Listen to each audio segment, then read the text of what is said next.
Thanks for coming back. Today we're going to discuss a new circuit element that is seen commonly in AC circuits, and that is the ideal transformer. So first of all, before we motivate why we need a transformer, let's just introduce what the transformer is, and then you can see how it's used and why it is so powerful. An ideal transformer is got a circuit symbol which appears to have two inductors, and that's because of the way they're made. They're made with taking an iron core and they put windings around the legs of the core, and so that's what the circuit symbol looks the way it does. And you'll learn a lot more about why a transformer works the way it does in, let's say, your electromagnetics courses or maybe in a physics course, but here we're just going to present the model of what it does, how it acts on the circuit, and then just use it. And the physics behind why and how it works you can pick up at a later date. But since you see that it does have a circuit symbol which looks a bit like a inductor in it, and of course we know that inductors don't do anything, they're just shorts to DC, so it should be obvious to you that if you're going to have a transformer you need to have sinusoidal, phasor voltages and currents, if you will, because of the fact the inductance doesn't do anything to DC. So here we go. So let's just describe how this guy works. So the transformer has two sides, and they're typically called the primary and the secondary. Now, which one is the primary, which one is the secondary? Well, typically the primary is the one that has a voltage source connected to it, and the secondary has the load connected to it. Transformers are actually symmetric, and so which one is the primary and secondary really depends on how you're using it. But in this particular example, we'll just so that we're referring to the same sides, we're going to call the left side the primary, and we're going to call the right side the secondary, just so we have a name for them. So in the primary we have a voltage V1, and the primary has a current flowing in it, I1. And over in the secondary has a current which flows in at I2 and a voltage in the secondary called V2. And the relationship between the primary and the secondary is given below, and I have two forms.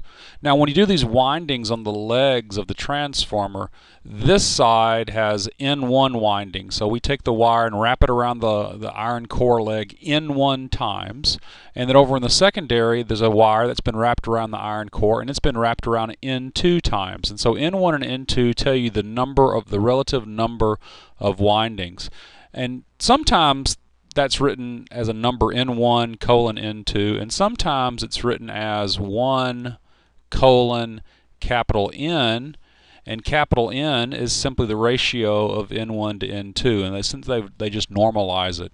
So you'll see it done both ways. And so we have two sets of formulas. We have the formulas on the left-hand side are in terms of the numbers of windings N1 and N2, and over on the right-hand side we have the same formulas, but they're in terms of this normalized number capital N. But either set of equations will work, you just need to use the right one given the diagram that you're given. Now you can see what's going on is that over here we can look at this formula on the left, and we see that the voltage V2, that is the voltage here in the secondary, is going to be N2 over N1 times V1, which is the voltage in the primary. So if N2 is bigger than N1, we'll get a V2, and of course V2 is a phasor, is going to be bigger than V1. Well, to correspond with that, the current in the secondary, I2 is going to be N1 divided by N2 times I1. And so if N2 over N1 is bigger than 1, then the secondary voltage is bigger, but we see that that makes the secondary current smaller. And you see the exact same relationship going on over here. If you take the normalized turns ratio capital N, of course capital N can be greater than 1, less than 1, or even equal to 1. And so the definition, if capital N is less than 1, then we have what's called a step-down transformer, because we can see from this equation and this equation that the voltage in the secondary is lower. It's stepped down from the primary voltage. If capital N, or N2 over N1, is bigger than 1, then it's called a step-up transformer, and that's, again, from this equation you can see that if capital N is bigger than 1, or if N2 over N1 is bigger than 1, then the secondary voltage is bigger than the primary voltage. There's nothing magical going on here. Really all a transformer does is it just adjusts the relative proportions of voltage and current. Let's to prove this, show you there's no magic going on here, let's look at the complex power in the secondary. So the complex power in the secondary is going to be V2 I2 conjugate. All right. Now we see from our relationships below what is V2? Well, V2 is N times V1. Now N is just a number. Capital N is just a number, so the voltage V1 is still a phasor.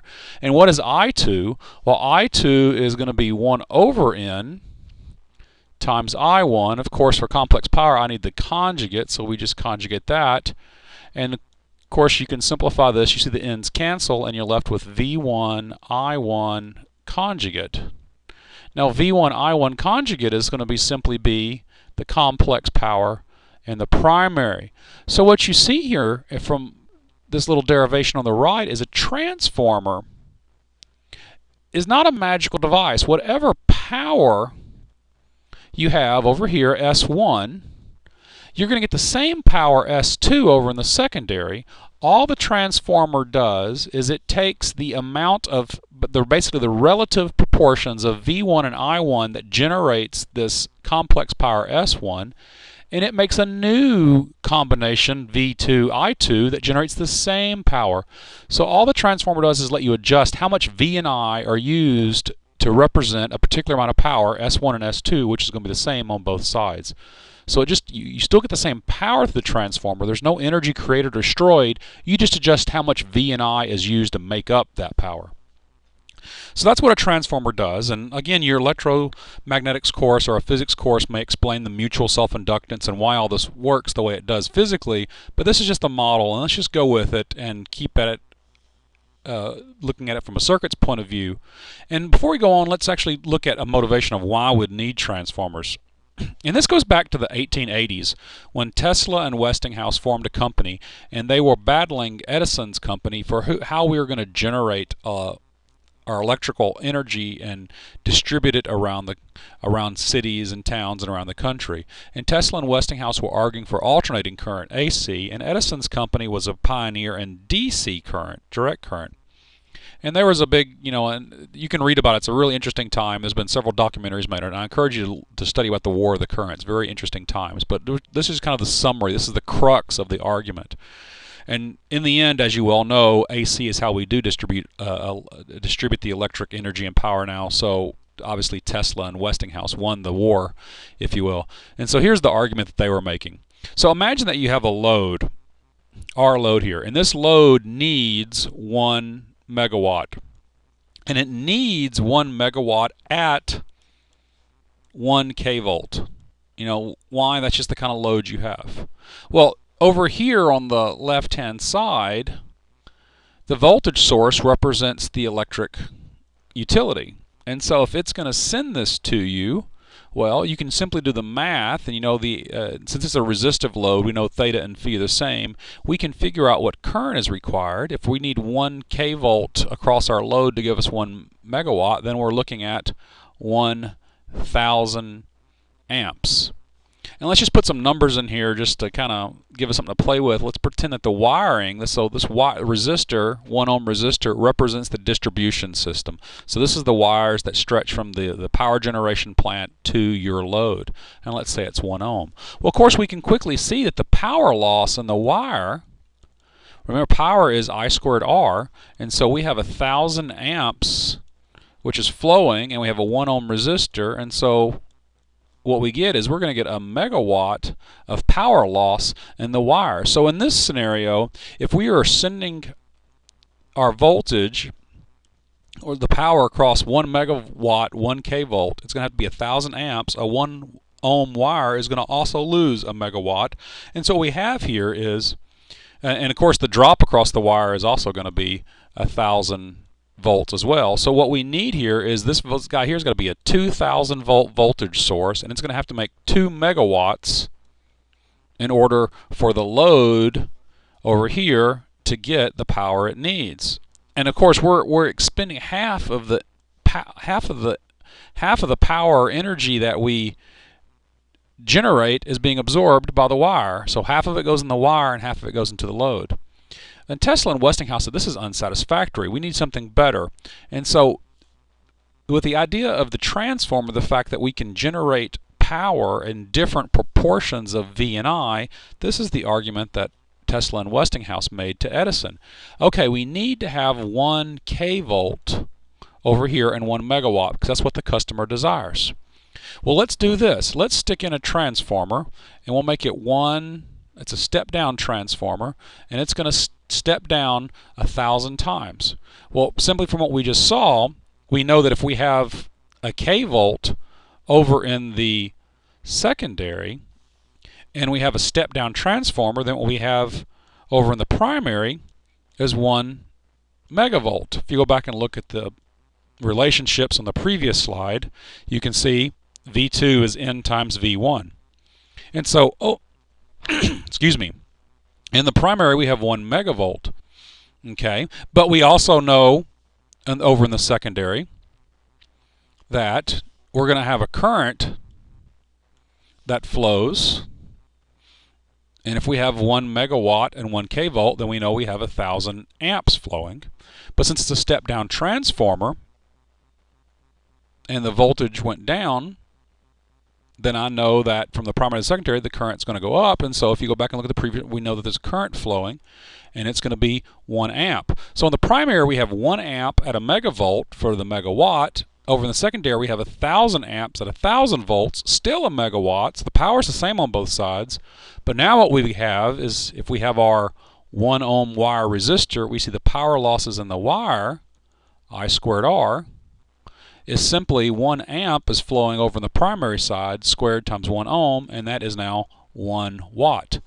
The 1 amp flowing here, and 1 ohm, is going to give us a 1 volt drop. And so instead of having to generate a 2,000 volt, if you go back and look at the previous case, instead of having to generate the 2,000 volt voltage source with 2 megawatts, you can see with the transformer in the circuit, all I have to generate is I have to generate a megavolt voltage source. It's only got 1 amp, and it's only generating 1 megawatt that goes into the secondary, plus the 1 watt that's required in the wire. And so if we can generate the voltage at a higher voltage and a lower current, then I can get much less energy loss. So this is only slightly more than a megawatt required. Over here we needed 2 megawatts. Because what we've done is, since we've generated the volt in the primary, a high voltage and a small current, I've reduced the current so I can reduce the power losses in my wire. And this is the argument Tesla and Westinghouse made. We can generate large high voltages with small currents, and we can ship it to people and then use a transformer near the load to then change the proportion of V and I to give the customer what they want. And that's how we distribute our electrical energy to this day. So let's go and look at our transformer and learn how to analyze it. So here we have an ideal transformer, and there is a load Z sub L in the secondary. And so the question is, okay, that's well and good, but I want to know an equivalent circuit. So I am looking for, what is the single resistor you see? If we can call this A and you can call this B, what is the equivalent resistor you see if you look in the primary? So let's look in the primary, and I want to know, what single resistor do I see between A and B that represents the circuit here at the transformer? Okay.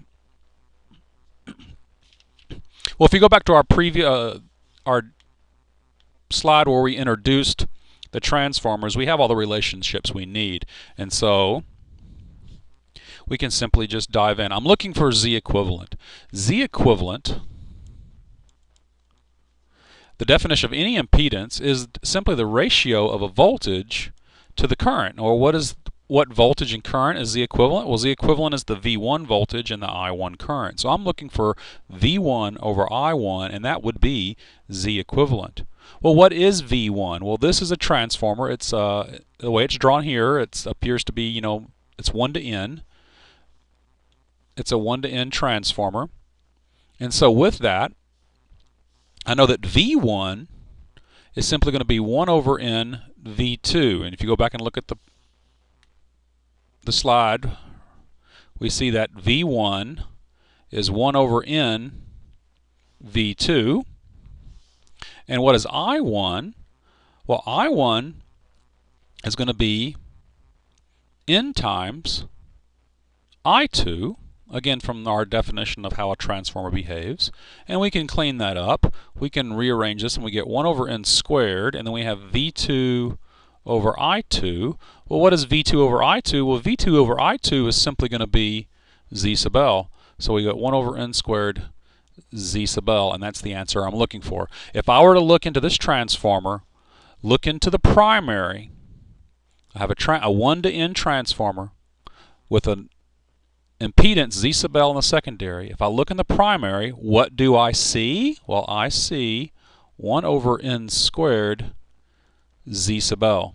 So this secondary impedance is reflected into the primary. We have taken the impedance here on the right and basically figured out an equivalent impedance that lives right there that behaves the exact same way. 1 over N squared times Z sub L. So let's use that as an example. So here's a question. What is the current in the primary? What is the primary current, I1, if VG is 30 angle 0? So I know that this is 30 angle 0 volts. And remember, transformers don't do anything in DC, so you have to have alternating current for a transformer to work. So the question is, what is I1? Well, I can simply redraw the circuit. I have VG, that's 30 angle 0 volts. I have a 1 ohm resistance. And instead of drawing the transformer, I want to take, you can imagine taking a little dashed line here. I want to take everything on the right-hand side of the dashed line and collapse it, and that's what we just derived in the previous slide. And so I know that I can replace the transformer load combination with this guy, which is 1 over N squared Z sub L. Now, what is my N? Well, that's 1 over 4 squared, and Z sub L is 64 ohms. And so 64 over 16 is simply 4 ohms. And so I have a 30 angle 0 voltage source, and it's in series with 1 ohm and 4 ohm. And the question that we were asked was, what is the primary current? What is the current I1? Well, I1 is, this is, very basic circuits at this point. It's 30 angle 0 volts. And what impedance does 30 angle 0 see? Well, it sees 1 in series with 4. So that would be 5 angle 0 ohms. And so the answer would be 6 angle 0 amps. And these were RMS volts, so these would be RMS amps. And so the answer we're looking for here is 6 angle 0. So in this case, we were able to take an impedance over in the secondary, reflect it over into the primary, and replace this interface with the 4 ohm resistor and answer our question. All right, let's look at the example of, we have a voltage source and an impedance in the primary, and if you're paying attention, you can see that what we have here is, to the left-hand side of the line, we have a Thevenin source. Remember, Thevenin said any linear circuit can be represented as a voltage source in series with a resistor or an impedance. And so anything that you can come up with can be written in this form on the left-hand side of the dashed line. So the question is, what can I come up with? I would like to take this circuit that we're given, and I am looking for the Thevenin source that I can use to replace it. So if I'm at AB, what can I replace all of this circuit with that looks like a Thevenin source that behaves the same way? And so, how do we find a Thevenin equivalent circuit? Well, to find a Thevenin equivalent circuit, we're always looking for VOC, and we need ISC. So let's begin. At V open circuit, all right, so we're going to take this circuit with the transformer in it, and we're going to find V open circuit, which will be right there, VOC. So if we have an open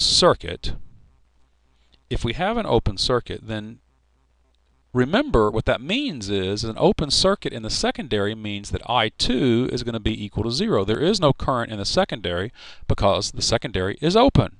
Now, by the way, these are all phasors, and so I'll probably leave those little vector signs off out of in my haste. But remember, these are all phasor values because these are AC sinusoids. So since it's an open circuit, there is no current in the secondary, so I2 equals 0. Well, if I2 is 0 over here in the secondary, then I know that I1 must be 0 because they are related by the ratio 1 to n. So I1 is 0. Well, if I1 is 0, then I know that there is no voltage drop across Z sub S. If there's no current I1, then VZS has to be equal to 0. And so what that means is that V1 must equal Vs. The voltage here at the primary windings, V1, has to equal the voltage Vs. Okay, and now we're almost there. Because of the transformer, I know that the voltage V2 is going to be N times V1 because of the transformer operation, which is N times Vs. And of course, I know that V2 must be V open circuit. Put all the little phasor hats back on. So I know that VOC is going to be N times Vs. And so I need this right here. N times Vs is our voltage source. Now I need to figure out I short circuit. Now I short circuit, if we have a short circuit, what does a short circuit mean? We've shorted out the load there. Well, if we have a short, we know that V2 equals 0 because it's shorted, which means that V1 must equal 0. And if V1 equals 0, that means that VZS must equal Vs. All the drop must occur across that resistor, which means I can now find I1. I1 is going to be Vs divided by Zs. And I1, so we know what I1 is, but I know that I1, once I know I1, I know what I2 is, because I2 is going to be 1 over N times I1. So I2, the current in the secondary, is 1 over N Vs over Zs. And of course, I2 is our I short circuit. So now we're ready to find out what the Thevenin impedance is. Our Thevenin impedance, Z Thevenin, is V open circuit over I short circuit. Our V open circuit was N times Vs. Our I short circuit is 1 over N Vs over Zs. And when you simplify that, you'll find that Z Thevenin is going to be N squared Z sub S. N squared Z sub S. And so we can take the circuit on the left, we can have, if we have this transformer circuit right there, I can replace it with this Thevenin source, and from the AB perspective, these two circuits act exactly the same. So now let's put that to use. So here we have a question. We have a transformer circuit, and I'd like to know what is the average power absorbed by the 64 ohm resistor in the secondary. So what is the average power absorbed by this resistor? Well, let's redraw the circuit using the information that we just had. I know that I can effectively chop the circuit along that red line and replace everything to the left of the red with a Thevenin source. So I can replace everything there. There's my dashed red line again. And I can put my 64 ohm resistor back in. All right. And what is the value of my Thevenin voltage source? Well, I know that it is going to be N. So V Thevenin is N times VG. Well, what is N? Well, N is 4. All right. What is VG? It's 30 angle 0. So I know this is going to be 120 angle 0 volts RMS. And I know that my Z Thevenin is going to be N squared Z sub S. And what is N? Well, it's 4. So N squared is 16. Z sub S is 1 ohm. And so I know that this must be 16 ohms. And so the question is, what is the average power in the 64 ohm resistor? To find average power, I need the voltage and the current. So I am looking for this voltage and I'm looking for this current. All right. V sub L is easy to find. It's just simply voltage division. I have 120 angle 0. The voltage is being divided, and I'm looking at 64. And then in the denominator, I have 80. And these are both angle 0 because they're both resistors. All right. And when you do that, you'll discover the voltage V sub L is going to be 96 angle 0 volts RMS. And what is the current that flows in the load? Well, the current that flows in the load is going to be simply 120 angle 0 volts. And what is the value it sees? Well, it's 80 angle 0 ohms. And we'll see we have 1.5 angle 0 amps flowing. And to answer the question, what is the average power? And this is in the 64 ohm resistor.